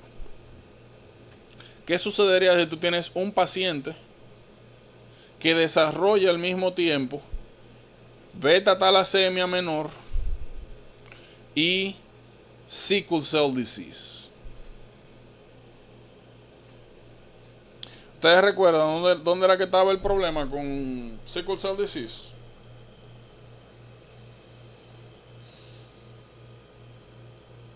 ¿Tú te refieres a qué cromosoma? No, o sea, me refiero a la mutación. Bueno, el cambio de la glutámico por la valina. Glutámico por valina, ¿en dónde? ¿En qué parte de la hemoglobina? La beta, ¿no? En la posición 6 de la cadena beta. Entonces, ¿qué pasaría si tú tienes un paciente que tiene beta talasemia menor y tiene sickle cell disease? ¿Qué ustedes esperarían que pase? Beta talasemia menor es asintomática. Y ya sabemos que la etiología es que hay una disminución de la síntesis de cadena beta. En sickle cell disease el problema es que la cadena beta es anormal. Entonces, si tú tienes una patología donde tú disminuye la síntesis de cadena beta, en una persona que ya tiene problemas con esa cadena beta, y esta patología sí tiene sintomatología, eso significa que el resultado de heredar las dos patologías es igual a un sickle cell disease super mild, casi asintomático. ¿Entendieron? Sí. Porque está eliminando el sitio. Problema. ¿Cuál es el problema este? Pues bueno, porque como tú también tienes esta patología donde disminuye la síntesis de esta, pues tú vas a tener menos cadena beta, menos problema. ¿Ya? La pregunta clásica del Step 1. Lead poisoning. Yo creo que nosotros no hemos hablado ya de lead poisoning. No, Bueno, pero se menciona no mucho. Sí, Bueno. pero no. Una pregunta. Sí. No, esto lo habíamos hablado. Este gráfico lo vimos. Fue cuando hablamos de reactante positiva y anemia de chronic disease. Que está repetido. Miren. Lead poisoning. Ok, qué diache. Bueno, vamos a hacerlo así. Miren, lead poisoning. Lead poisoning es una de estas patologías salvajes donde usted tiene que poner mucha atención a la sintomatología del paciente. Regularmente el diagnóstico de lead poisoning lo vamos a dividir en 3 segmentos. El primer segmento va a ser exposición. Cada vez que usted vea, como le dije una vez, que una gente de que se mudó a una casa que se hizo antes de 1972, cada vez que ustedes vean una persona que trabaja con metales o con baterías o que trabaja en una gasolinera, ya desde que usted ve eso, comience a pensar en lead poisoning como una posibilidad. O si a veces no le dan el año específico, a veces lo que le dicen es que recientemente tuvieron una oportunidad, una familia que tienen un niño y que el niño tiene su par de meses y que ellos se mudaron ahí porque fue una oportunidad, una casa viejísima, pero que se la vendieron barata. Casa vieja, niño, pintura con plomo, lead poisoning. Pues lo primero es exposición. factores de riesgo. O como le dije, una gente que trabaja con batería y cosas raras, o metales, metalurgia, o gasolinera, piensa en eso. Segundo, la sintomatología. La sintomatología es de estas patologías, como le había mencionado, donde usted tiene que como que pegar los pedazos para poder llegarle. Miren, cada vez que ustedes vean, oigan bien, a un paciente, una persona que tenga constipación, que comience de un momento a otro a desarrollar trastornos psiquiátricos, sin tener historia ni nada, que comience a desarrollar déficit neurológico, el más clásico es el llamado el foot drop y también mano en péndulo. Cada vez que ustedes vean eso, tienen que pensar en lead poisoning. Y digo uno cólico, abdominal, un dolor abdominal. No, pero eso viene de aquí también, de la constipación. Y también el ribete de Burton, esa línea negra en la encía. Realmente, mira qué es lo que pasa. Sí, las líneas de Bruton, Lord Burton. Miren, ¿cómo era que se llamaban esto? Eso era en las encías. Burton, sí. Lead line. Mírenlo aquí. Eso lo habíamos hablado. Ahora, esto no lo esperen. O O sea, si le sale y se lo dicen, excelente, pero yo les casi aseguro que le van a entrar por aquí, por el lado difícil, donde le van a poner un tigre que trabaja en un sitio raro, que está desarrollando constipación y déficit neurológico. Piense en lead poisoning. Si le dan esto, amén, pero no lo espere, porque esto es demasiado sugestivo. También hay otra cosa que es lead poison X-ray. También a veces pasa, miren aquí esto, miren qué está pasando aquí. Ustedes ven que este segmento de hueso aquí en la metáfisis se ve como más radiolucen que todo el otro hueso. Eso es porque aquí se deposita el plomo también. Wow. Pero eso no lo esperen, eso es demasiado no step 1. Esperen esto, de que le pongan un tigre que tiene 2 meses constipado, que ha tomado fibra, que recientemente consigue un trabajo nuevo, que no le gusta, porque, qué sé yo, a veces ni le dicen cuál es el trabajo, que está teniendo como episodio psicosis-like, y que está teniendo problemas con agarrar ahora las cosas con la mano derecha, de que siente que tiene déficit neurológico, o cuando está caminando, que el pie, cuando levanta el pie, como que nunca se despega del piso, eso es foot drop. Cada vez que ustedes vean eso, miren, lead poisoning. Lead poisoning. Clásico esa presentación, clásico. Como le dije, hay que pegar los pedazos ahí. ¿Cómo? Digo que bastante random que pongan eso. Así mismo. Por eso le digo, tienen que tener mucho cuidado con... Cada vez que yo le digo a ustedes, miren, estos son diagnósticos que hay que buscarlo. Y ustedes van a ver los casos en los bancos, naturalmente, pero para que no se sorprenda cuando les sale que ustedes que este tigre que lo que está es teniendo problemas para hacer pupú y que no pueda agarrar la vaina bien con una mano, de que lead poison, ¿qué tiene que ver eso? Ah, bueno, mírenlo ahí. Como le mencioné, esto, lo de la radiografía y lo de Burton Lines, sí es súper patognomónico, pero no le espere, o sea, no, demasiado fácil. ¿Qué le iba a mencionar de esto? Sí, lo que nos falta es el tercer componente, que son los laboratorios. Oigan bien, cada vez que ustedes vean una persona que tenga de que zinc protoporfirin elevado, que desarrollen sideroblastic anemia, ya ustedes recuerdan el sideroblastic ring, o el basophilic stippling que mencionamos en estos días, tiene que pensar en lead poisoning. Por si acaso, los laboratorios, la prueba con la que se inicia es con ¿cómo que se llama esto?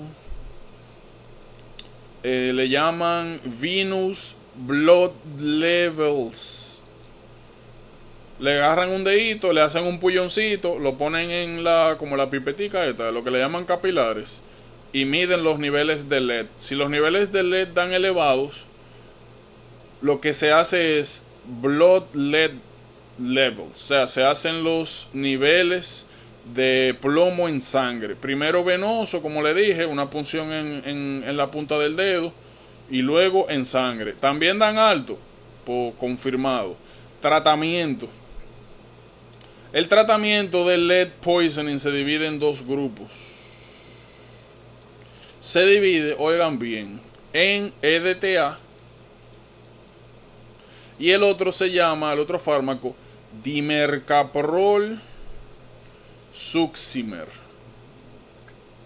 ¿Qué es importante de este tratamiento? En los adultos regularmente lo que se usa es EDTA. En niños lo que regularmente se usa es succimer, dimercaprol succimer. Una manera fácil con la cual yo me acuerdo para cuál es cuál es succimer, de succionar, como de pacifier, de bobo. Succimer, niño, chiquito. Otra cosa, yo no creo que ustedes lo vayan a bromar con eso, pero me parece que no se da tratamiento a menos que haya como niveles mayores de blood lead levels de 65. No se da tratamiento por si acaso. Es ya cuando los niveles están muy altos. A esto ustedes le pueden sumar, por ejemplo, en el caso de los niños que no desarrollan mucho, que no es muy evidente esto. Cada vez que usted ve a un niño que se mudaron, como le dije, a una casa vieja, que está teniendo problemas con el desarrollo neuropsicomotor y constipación, piensen en lead poisoning.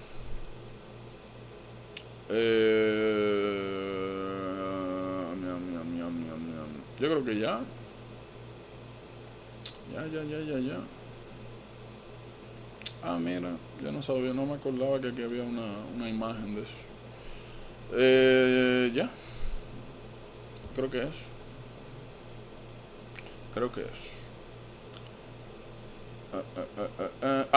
Sí, Dios mío, espérate, que esto es importante. Por eso es que yo a veces cojo los pedazos del libro para que no se me olvide nada. Es importante que sepan esto. Las dos enzimas que son inhibidas por el lead poisoning. Su flashcard con eso, importante. Súper importante. Uno de los mecanismos por el cual la intoxicación por plomo da anemia es porque inhibe, déjame ver, a la segunda y la última enzima de la síntesis de la hemoglobina. Que delta aminolevilonic. Delta aminolevulinic acid. Levulinic acid.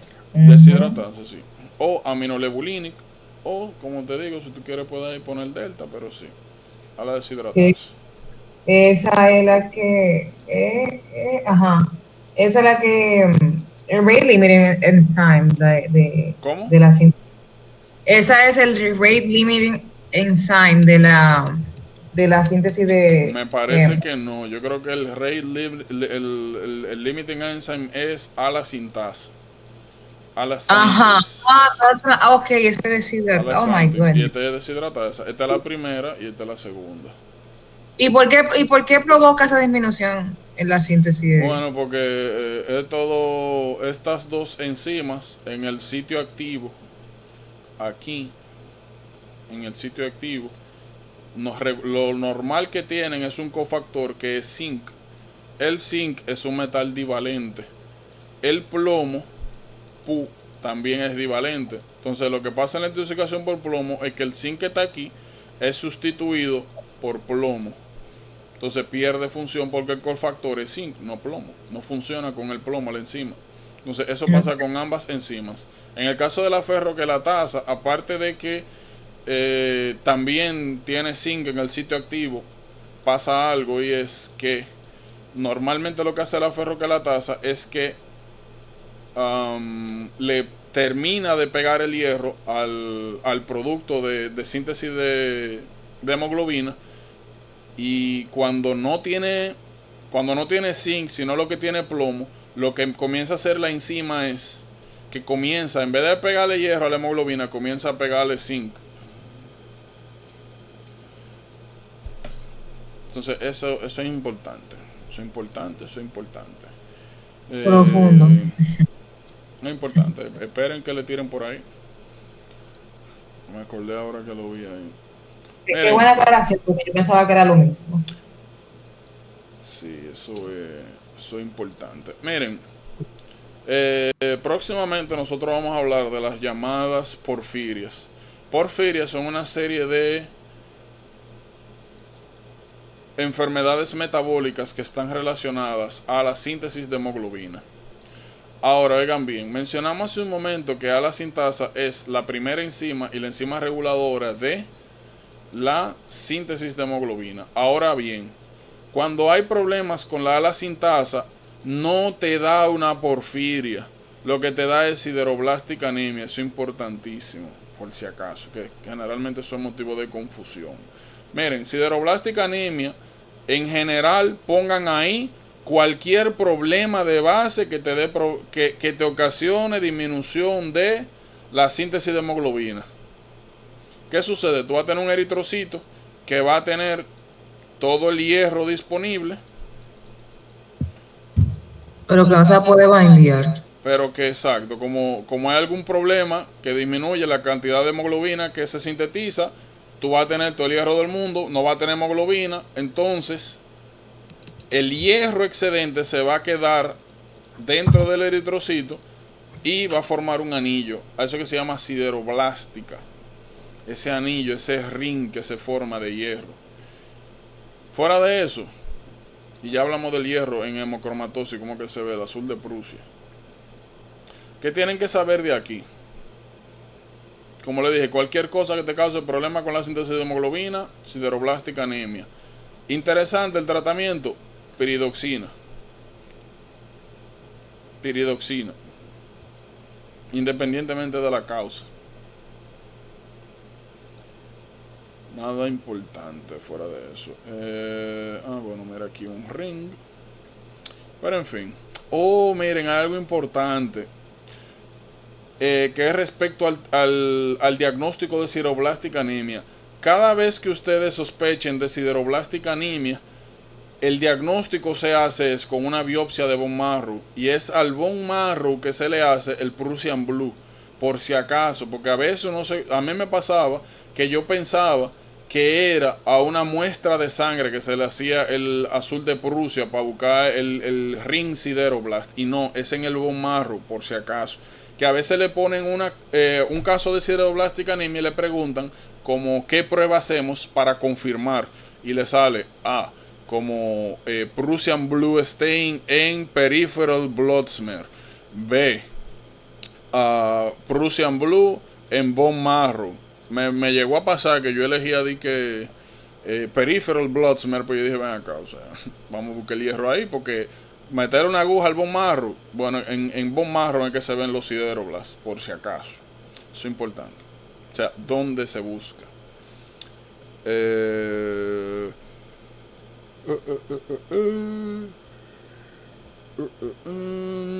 Aquí hay algo para nosotros.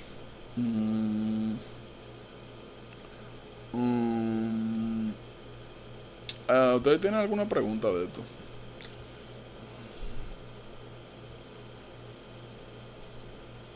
¿Alguien le surgió alguna duda de esto cuando estuvo revisando?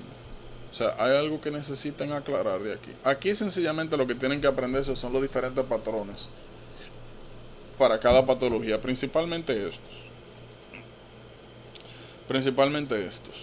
Es muy importante que se aprendan los patrones, porque nuevamente muchas veces es lo que le permite hacer el diferencial entre uno y otro.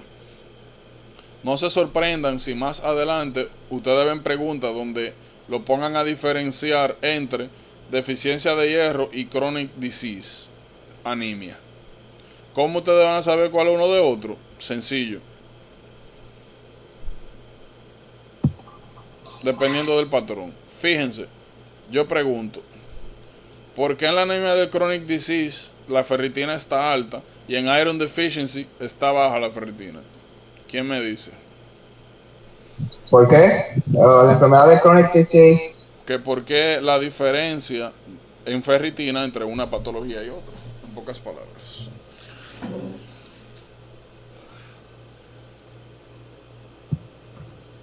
Bueno. Ahora sí, Hagan ciencia ahí. Bueno, en primer lugar, uno tiene que saber que en chronic disease uno va a tener lo que son los factores de inflamación, los agentes que van a activar, o sea, va a hacer que la ferritinina se encuentre aumentada metiendo el hierro hacia los tejidos. Bien, entonces en el iron deficiency, como la ferritinina se encarga de meter el hierro en el cuerpo, tú no necesitas tener la ferritinina elevada, tú la tienes muy baja, porque a ti te interesa tener ferritinina que vaya a los eritrocitos y a los lugares donde se necesitan, por eso. Ok. ¿Alguien más? ¿Ideas?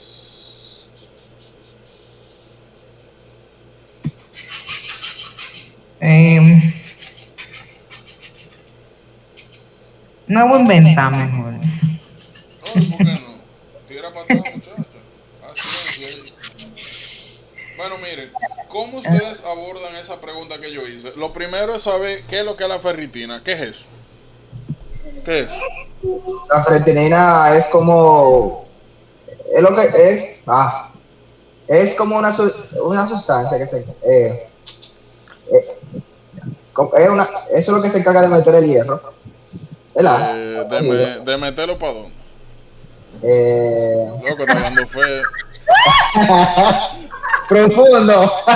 Esa mujer. Profundo, Fruta. No, están pasados ustedes. Nosotros.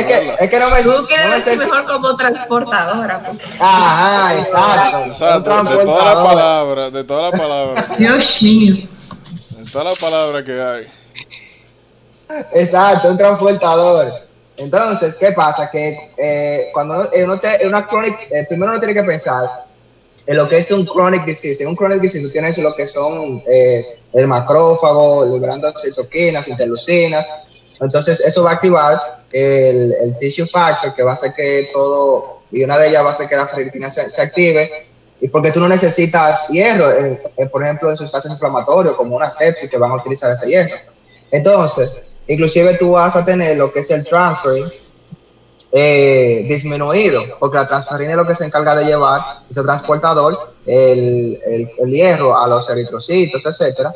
Pero como tú tienes un déficit, tú lo vas a mantener guardado para que nadie más lo use.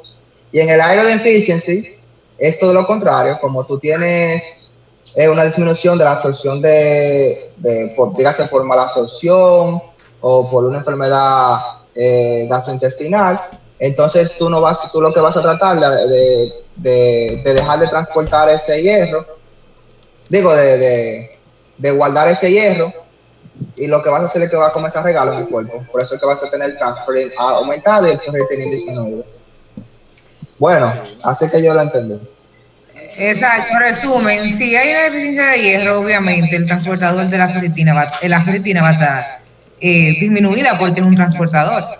Y en el crónico, como dijo Rafael, como la ferritina se guarda en los macrófagos del hígado y de los huesos, pues va a estar aumentada porque hay inflamación. Exacto, y por ejemplo en el suero, ambos hierros van a estar disminuidos.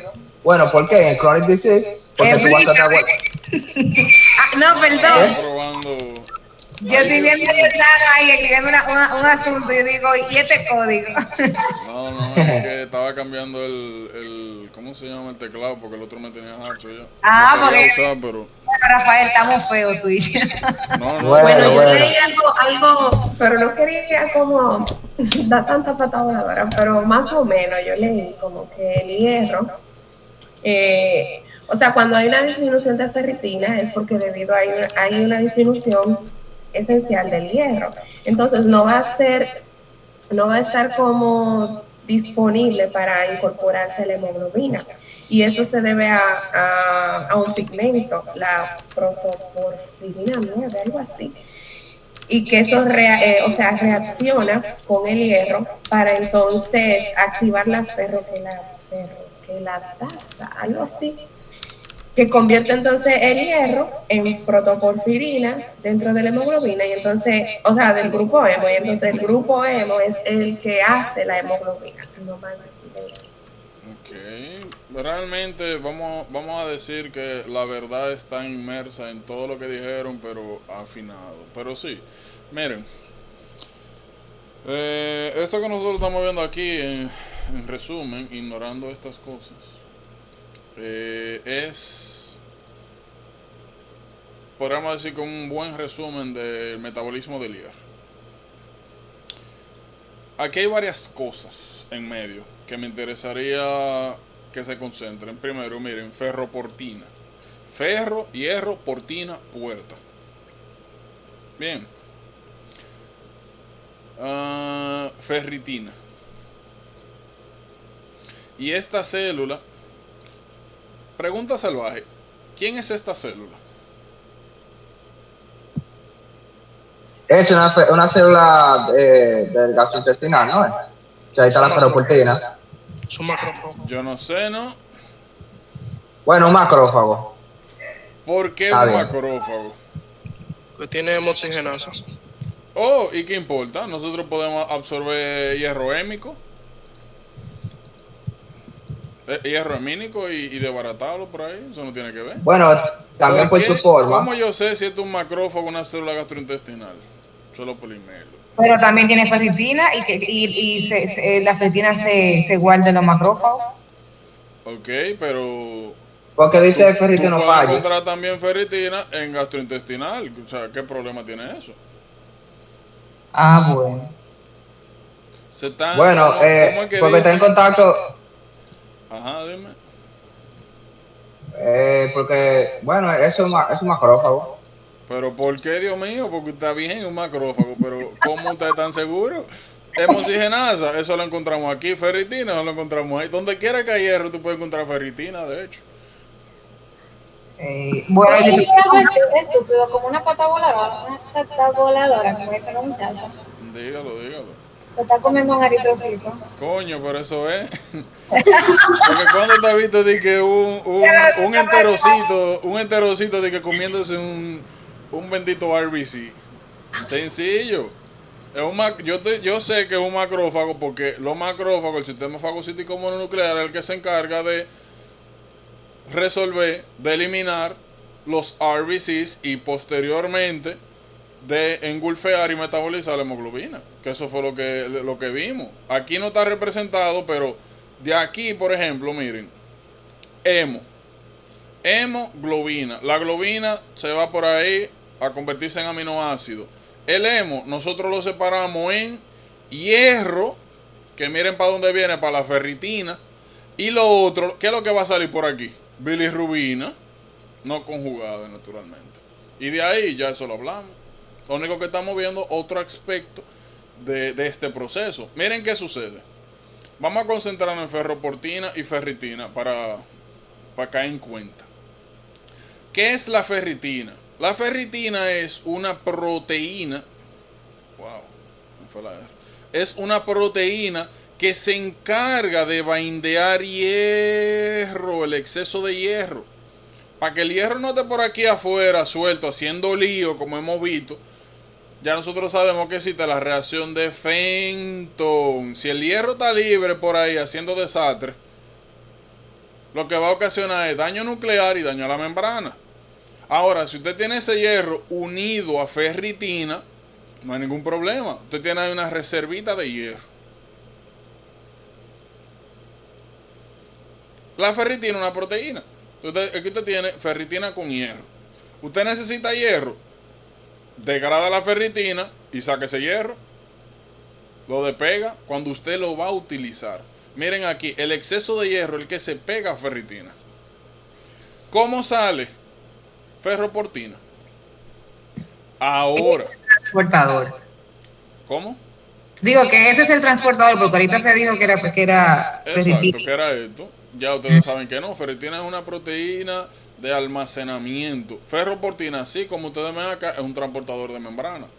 ¿Qué sucede? Cuando nosotros tenemos las llamadas o algún proceso inflamatorio, interleuquina 6, proteína de fase aguda, habíamos mencionado que una de esas fases agudas era hepcidina. Y habíamos dicho que la función que tenía hepcidin era bloquear la ferroportina.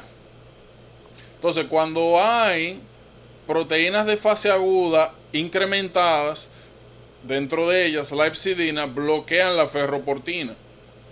Si tú bloqueas la ferroportina, ¿qué pasa con el hierro libre dentro del macrófago y células en general? No se puede tener libre. Tú utilizas el que vaya a utilizar y el exceso, ferritina.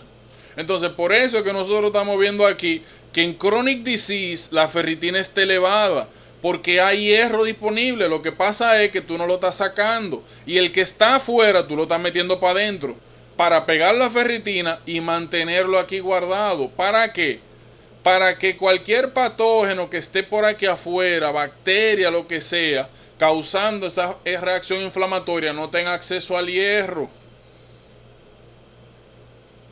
Porque naturalmente las bacterias necesitan hierro para su multiplicación. ¿Entendieron? Ahora, ¿por qué en iron deficiency la ferritina está baja? ¿Cuándo es que se forma ferritina? Cuando hay exceso de hierro. Y en deficiencia de hierro, ¿hay hierro? No. Entonces, no hay ferritina, está baja. ¿Entienden la diferencia? Sí. En hemocromatosis, pues ustedes saben, el problema es que hay demasiado hierro, entonces la ferritina va a estar para arriba. ¿Ya? Eso es importante. Lo otro ya yo me lo encuentro. Esto lo vamos a hablar en embarazo y en mujer más para adelante. Yo le dije que las mujeres son otro mundo en esta cosa. Ok, entonces con eso nosotros terminamos las anemias microcíticas. ¿Qué yo les recomiendo? Como siempre les digo, que hagan un mapa mental, que miren las diferentes causas. Como siempre, fíjense que en lo que nos enfocamos fue en diferenciar una de otra. Ah, mira, Bartz, aquí. Ah, mira, de que aquí, Dios mío. Bartz, H. Ah, como yo diferencio una de otra. Este ni siquiera nace. Y si necesito pensar en un marcador, tetrámero gamma. Eso es lo importante, cómo usted distinguir una cosa de otra y cuándo sospechar una de otra. Y como hablamos, las puntualizaciones, que a veces uno ve eso y uno dice, esta vaina de que sí trans, es importante. Les recomiendo para que no se le pasen, anoten por ahí eso, que eso es importante. Y que hagan eso con todo el material, no solamente con esto, sino en general. Macrocítica anemias. Mira, esto era lo que yo pensaba que tú me estabas diciendo ayer. Diamond Blackphone. La otra cosa, yo ni me acuerdo ahora mismo cómo que se llama eso. Ay, santo, y vamos a entrar ese tema. Yo creo que lo que vamos a hacer es esto. Ay, Dios mío. Yo creo que mejor en estos 10 minutos hablamos de porfiria y mañana comenzamos desde cero con las hemolíticas. Sí, porque está bastante salvaje esa macrocítica. Sí, miren, por suerte aquí, esto parece que es mucho, pero realmente no. Miren, le mencioné hace un momentito porfirias. Y habíamos mencionado de que las porfirias eran una serie de patologías que daban por problemas en la síntesis de la hemoglobina. ¿Qué es lo primero que a mí me interesa que reconozcan? Ojo, esto tiene como 14 pasos, de 12, 13, 14 pasos, no me acuerdo exactamente, pero son muchos. ¿Qué me interesa que sepan? Que hay para tú sintetizar hemoglobina, tú tienes pasos que son mitocondriales y pasos citoplasmáticos. ¿Dónde fue que nosotros vimos algo así? Ciclo de la urea. Recuerdan que teníamos pasos mitocondriales y pasos citoplasmáticos. Eso es importante reconocer. Miren aquí como hablamos, el lead poisoning aquí y acá inhibe. Aquí alrededor de esto habíamos hablado de las anemias sideroblásticas. Fíjense, hay un reguero de porfiria, pero para nuestra suerte, las más importantes de aprenderse son estas dos. Acute Intermittent Porphyria, AIP, y porfiria cutánea tarda. ¿Cómo nosotros vamos a sospechar una de otra? Independientemente de lo que ocurra acá, tenemos que sabernos, primero, cuáles son las enzimas afectadas. ¿Cómo yo me lo aprendí? Por fibrinogen deaminase. No hay ninguna conexión. Ahora, miren acá. Uroporfirinogen decarboxylase. DK-C. Cutánea. Decarboxylase cutánea. Así fue que yo me la aprendí. Literal, porque no encontré nada. Aquí, miren, quiten la D aquí y quitan la D acá. Y lo que queda es aminase carboxylase. Carboxylase C. A. Así fue que yo me la aprendí. Deaminase acute. Carboxylase cutánea tarda. Le encanta a esta gente preguntarle a las enzimas deficientes en cada una de ellas. ¿Cuándo usted va a pensar en acute intermittent porfiria? Oigan bien, cada vez que ustedes tengan un paciente que desarrolle, oigan bien, constipación, trastornos psiquiátricos y una especie de coluria o pigmentación de la orina que va con estos episodios, acute intermittent porfiria. Fíjense que aquí nosotros tenemos constipación, dolor abdominal y una especie de psychiatric overtone. Ya ustedes saben que no se pueden sorprender si le hacen un diferencial de acute intermittent porfiria y lead poisoning, porque comparten sintomatología. Regularmente, ¿qué usted puede utilizar para diferenciar? Bueno, la exposición, como hemos hablado, y la coloración de la orina. Porfiria cutánea tarda. Oigan bien, porfiria cutánea tarda, el hallmark, lo que le va a dar el giveaway de esto es porfiria cutánea tarda, blisters. Esto.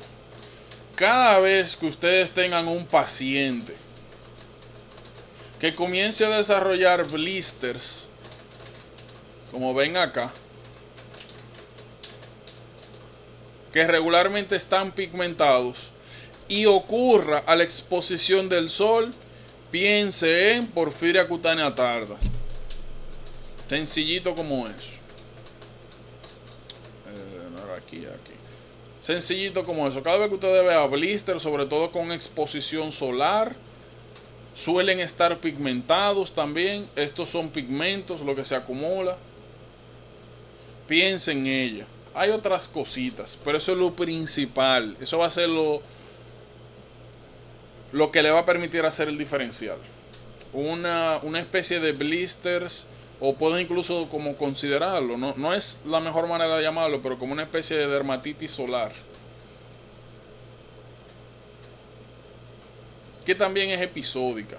Fíjense acá que hay.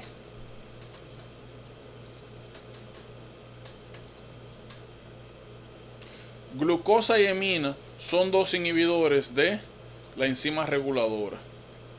Déjenme eso ahí.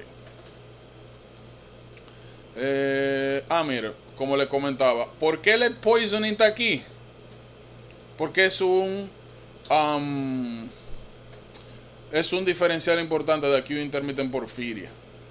Ya de esto nosotros hablamos.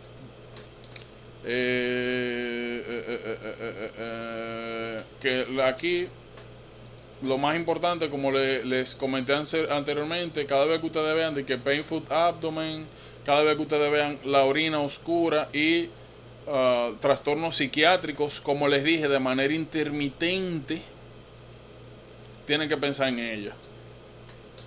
Tienen que acordarse de las enzimas, como les dije, CC, AA. No tienen que aprenderse los nombres viejos, solamente los nuevos, por si acaso.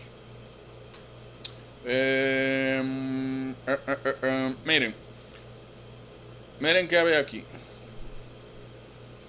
Cada vez que usted sospeche de porfiria cutánea tarda, ya usted sabe lo que tiene que ir a buscar. Nada más por sospecha, hepatitis. cada vez que usted vea este tipo de patología salvaje y rara que se asocia con una patología infecciosa o un factor de riesgo controlable, ya usted sabe que tiene que buscarlo. No me pregunten por qué se utilizan antimalarios, yo no sé. No tengo la más mínima idea. De aquí sí hay algo importante. Miren, acute intermittent porfiria regularmente aparece, los síntomas comienzan a aparecer en la adolescencia. Y eso es porque tanto los estrógenos como los andrógenos son estimuladores del P450. ¿Qué sucede? El P450 es un inductor de la ala sintasa. Fíjense. Mientras más usted estimule esta enzima, más se va a producir en la vía. Si usted tiene alguna deficiencia aquí o acá y usted está estimulando la vía, ¿qué es lo que usted va a hacer? Acumular el asunto que le está dando problemas. Por esa razón, regularmente se presenta, como dije, en adolescencia. Y se asocia principalmente al uso de alcohol, porque también es un inductor de manera crónica del P450. Eso es bien importante. Porque ya usted sabe que una persona que tenga acute intermittent porfiria, hay que eliminar alcohol. Hay que evitar periodos de starvation. ¿Por qué? Miren aquí.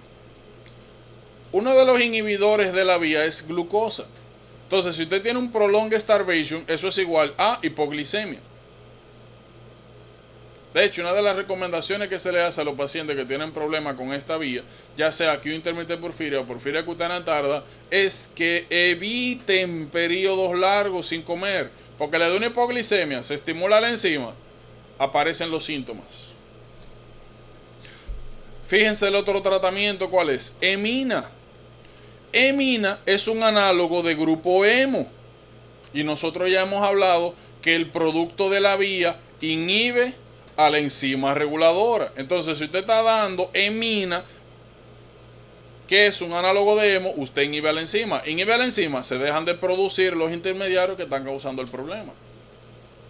¿Estamos claros? ¿Preguntas? No, estamos claros aquí. Miren algo interesante, que esto siempre me ha chocado a mí.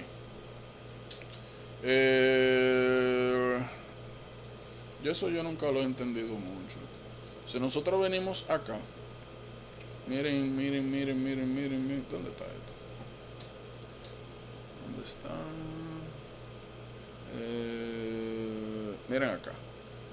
Miren qué interesante. Si ustedes ven en este cuadro, nunca lo he entendido. Aquí dice que basophilic stippling regularmente se ve en sideroblástica anemia y talasemias. Ahora, si ustedes se mueven acá, miren lo que aparece. O sea, lead poisoning, y miren lo que aparece. Basophilic stippling. Por eso fue que cuando lo vimos anteriormente le dije, cada vez que ustedes vean esto, piensen en, aunque se asocie a otra patología, piensen en lead poisoning. Regularmente eso es lo más común que ponen. No sé si es lo más común en la vida real, pero es lo que más común ponen. Aquí tienen que tener mucho cuidado, como le dije, con las enzimas, con la presentación, que ya ustedes ven que son vainas rarísimas. Como ya ustedes saben, lo que le van a poner a un tigre que ha ido de que a la emergencia como 10 veces en un mes, que comenzó a beber alcohol o que es alcohólico, que ha ido como 10 veces con un dolor abdominal, que cada vez que le duele el abdomen hace una pipí oscura. Y después de eso lo que le van a poner es que comenzó hace unos meses con antidepresivos o con antipsicóticos, que tiene historia psiquiátrica, que tiene problemas sensoriales sensitivos. Uno de esos cuadros salvajes. Más adelante nosotros vamos a hablar de otras condiciones donde hay fotosensibilidad y vamos a establecer diagnósticos diferenciales. Ahora, ¿qué me interesa que sepan aquí? Cada vez que ustedes vean esto, un paciente o alguien, ¿verdad? Un caso donde le estén presentando de que alguien que está, cada vez que coge sol, que le salen unos blister en la piel, en las áreas expuestas al sol, tiene que pensar en porfiria cutánea tarda y tiene que pensar en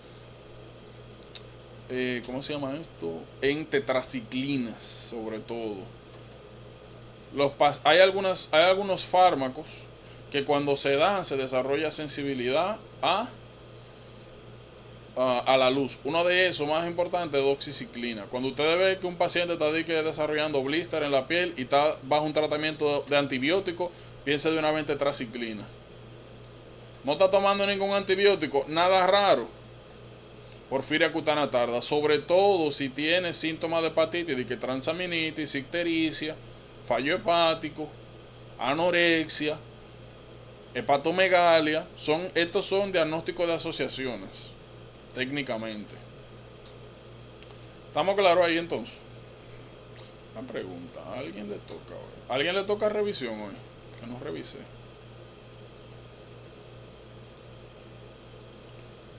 Bueno, si no han hablado, me imagino que no. Pero déjenme chequear. ¿Cómo era que se llamaba esto? ¿Qué día es hoy? Miércoles. No, no me toca a nadie también. Sofía, una pregunta. ¿Cuándo día antes que yo voy a hablar contigo? Acuérdate de poner esto.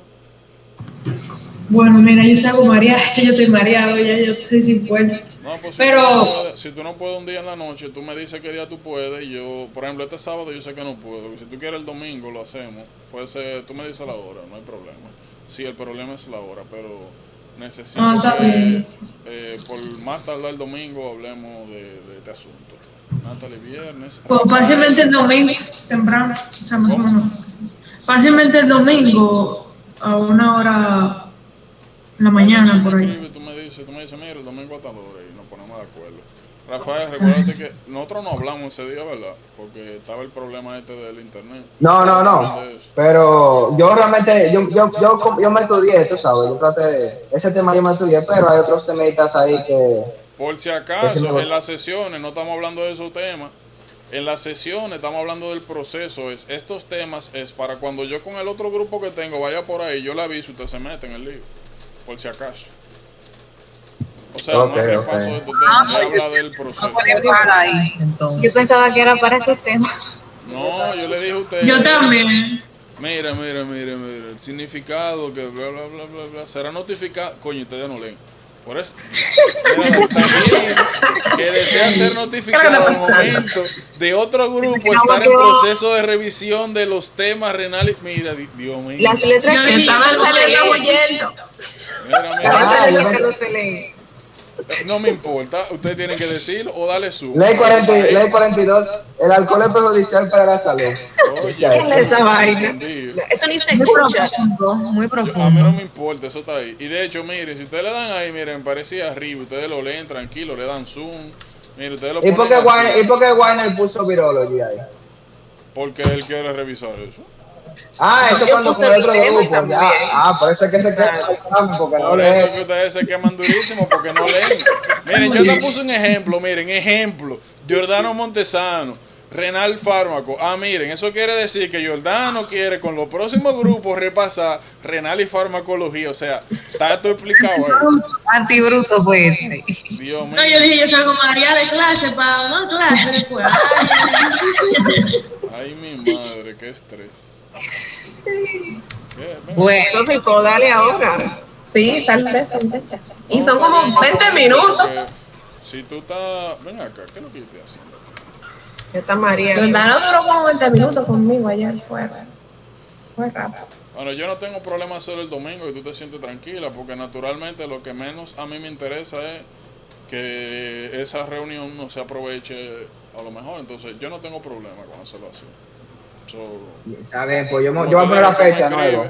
Tú me escribes, me dices cuando te conviene y resolvemos. Ay, déjame parar esto.